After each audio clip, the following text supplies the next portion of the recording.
This is going to be a long one. So this is a new end commentary. I wish I could do it all in the VIDZ accent, but I guess not. I won't do it in Russian because I will probably slip and fall at one point. Maybe later. Let me just set up my cuffs here. Oh my god, I'm not even like prepared for this. Now this opening scene, my mate Chaba did some CG here while with me, and I forced him to do it. Look at that, you got the cracked car, got the windscreen all smashed up, got the license plate all wonky and all that. The far in the background there, you see if you freeze frame it, you probably like miss a bit there, because you can't always do the CG, you just try and like go as long as you can. People not noticing it. There you actually see some people start running. This was a slow-mo effect that one of my effects guys, the editor, he didn't think was that great, but I loved it, and I actually see it every now and then. This opening scene wasn't really from the direct dream. There was kind of like some bits and pieces where I was being chased, mainly. I was chased by vampires and I run into our old house in the time, which was in Indonesia. So it was our big mansion. So this was based on a dream that I had when I was a teenager, so when I was in school here in England, but then incorporated with the house in Indonesia, if you will. But the girl was definitely from the school here. Oh yeah, she was like a babe. She was ditzy, but she was a babe, and our little secret, it's a real name. Oh, and Lester is my alter ego, so go figure some metaphors there. This is shot in my kitchen now. That's me on the outside. You don't see me too much. We try to like put some like crazy eyes in, but just didn't let right with the window. He's going up my stairway here. Basically that's my room on the left, so he's passing my room. This is going to the master bedroom, my dad's bedroom. And on the night that we did it, he didn't know about the sex scene, you know. He was just trying to be accommodating and help all my friends and, you know, help the production, because my mom didn't. She was asleep, so she missed the whole thing. She was supposed to cook, by the way, but that never happened. This is my dad's master bathroom, which we had some funny planks in once, but that's a story for another time. Now this shot was really important for me, that he kind of looks outside and we get his POV of me like waiting outside. You see I've got like marmy pants on there.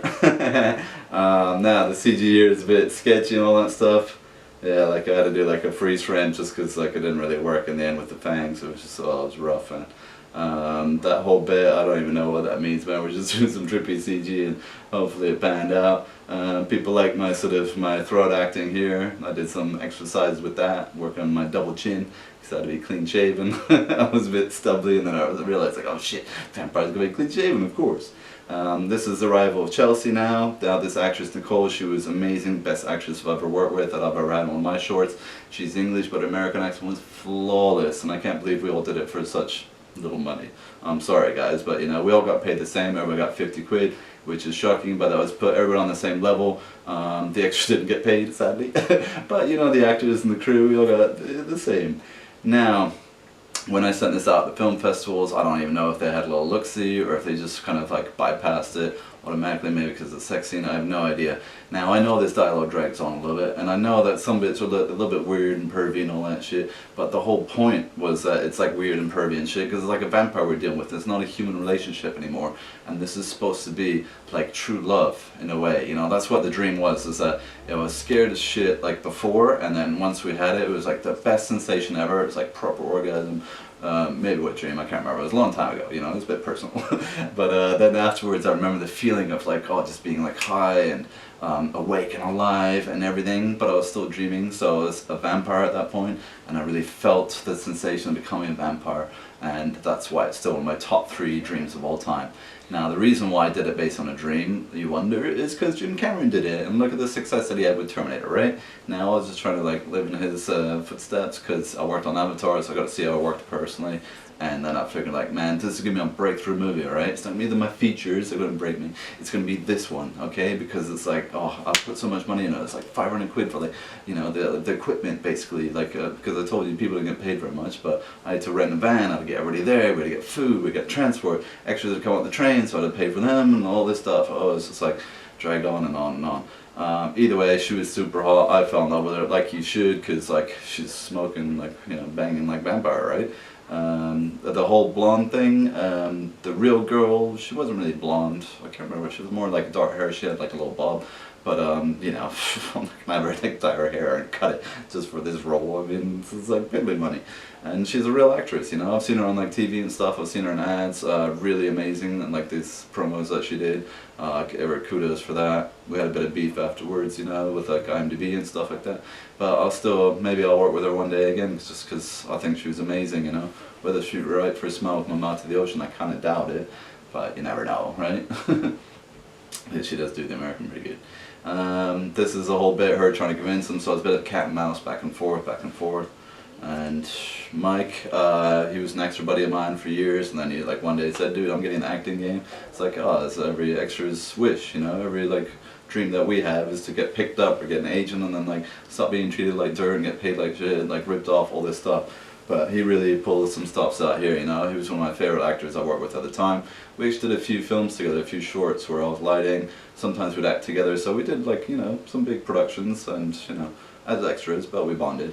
And then I always wanted him for this, and then I had to delay this film for like, I don't know, half a year to a year. I went through different cast members. I cast about 2 couples, and then they dropped out for time, and then another 2, and then they dropped out. So basically it was all when he came back, he said, right, I can do it next week or in 2 weeks, whatever it was. I'm like, let's do it. Alright, fuck it. Okay, whatever it takes. Alright, I want you in it.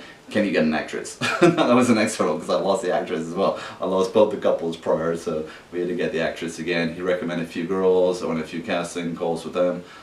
There's 2 finalists that I really, really liked. I mean, they were both smoking, obviously. But this one, she just pulled off the American accent like way better. You know, the other one, she was cool and all that, but her American was a bit flaky. Whereas Chelsea, you know, my Chelsea, Nicole, she was amazing. Still my best, as I said. Vocals, acting, the works, I mean, she really sold it to me. Now this is probably where people are like, you know, switching bums in their seats and all that stuff. It's getting a bit boring, getting a bit like lame, or who knows.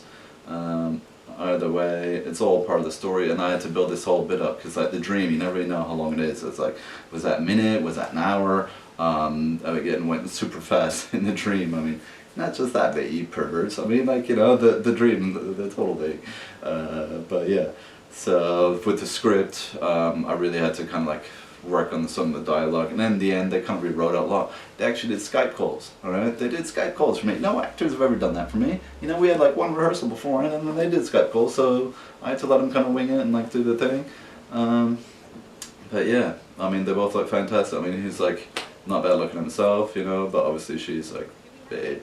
And like her makeup was really white at first, and then looked like pretty good in the grades. He got a little bit too white for the final scene, so maybe my excuse is that when you first turn bisex, you're a bit white and then you get more tan. I don't know. I'm just making it up. These water effects down there, you can kind of see like a little bit of like water ripple effect.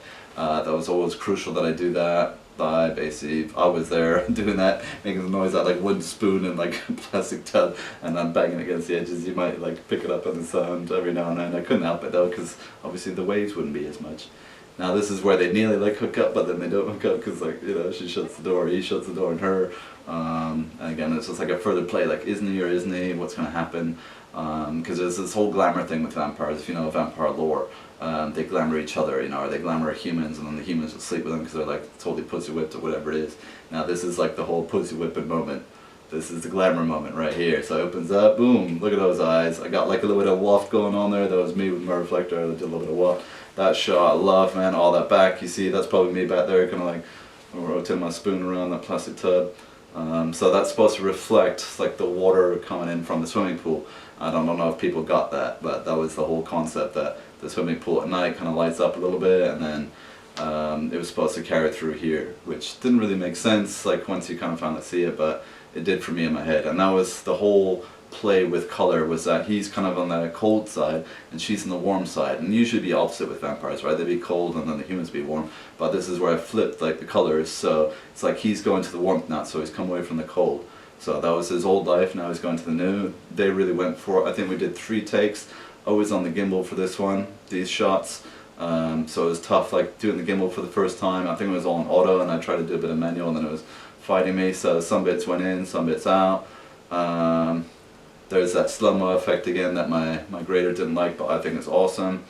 you know. And like, you know, she was complaining afterward that she was getting like all nude and stuff. Like, dude, he took his shirt off, man. She like kept the bra on. I mean, not being like a pervert, no semantics, but come on, you know, like, hey, I can't show this stuff on YouTube. You know, there is an extended uncensored version scene, if you will. But all this, like, you know, I had to be quite tame, you know. I mean, you can still see he's got his pants on and stuff, but come on, man. You know, like, I think some bits are good there. My mate Chava came in for the CG again, pulled it off, sweet. You know, couldn't quite get Mr. Lopez to pull it off, so I had to bring my old boy Chava up for that. Now, this is like more homoerotic than, you know, straight up erotic, I'd say. This whole bit, like there's one bit he's trying to grab a boob, she kept on shoving it away. I did these fades in and out, you know, to kind of like carry through there. I think that's the bit where he's grabbing her boob and she's like trying to hold it down. Yeah, I think he was getting into it a bit too much there, getting a bit method, you know, but this music as well, like, oh, I loved it. I got a composer to do this stuff. And then the opening track I heard somewhere else. I'm like, dude, I thought you composed that for me, man. What's up, you know? No, and then he never got back to me, and then we didn't collaborate again. But he did like some cool sounds. So this song, like, this is also one of my favorites. I thought this was amazing. That's on my dad's bedroom still. Now this bit was supposed to be the whole shocker moment. The whole twist was that I had puncture holes in my you know what. So in the extended version, if you ever see it, you see them. But here he's just more like looks down. It's supposed to be symbolic. But this is me, still me on the gimbal, and then yeah, I kind of like cut the whole bit out, the little bits. So, but you see he's a little bit white here, got some makeup on now, he's realized he's just turned. So that was the whole thing with me, that I didn't actually get pissed off. I was like super ecstatic because it was like the coolest sensation ever, right? I mean, it's wicked. It's an amazing feeling to become a vampire, and if it was real, I wish. And then this whole bit, he smacks her, I got like a good like sound effect in there. It's like, oh, what's going on there? Oh, she like it. Oh, she got like a little bit of blood. Oh, vampire, cute, right? Yeah, cool. That was improv, I think, from her. We worked it out. And then, like, oh, he sees the blood. Oh, and then, like, yeah, he's a bit horny again. Oh, leave it on. And there you go. One last kiss to seal the deal. Okay, now.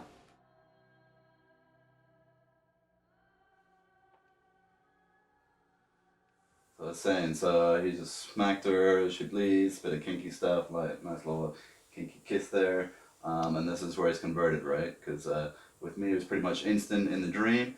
There was no this like talky business. Maybe a little bit like, no, I don't want to, no, stop, ooh, ooh, ooh. And then, okay, sure, yeah, why not? Because in real life you would.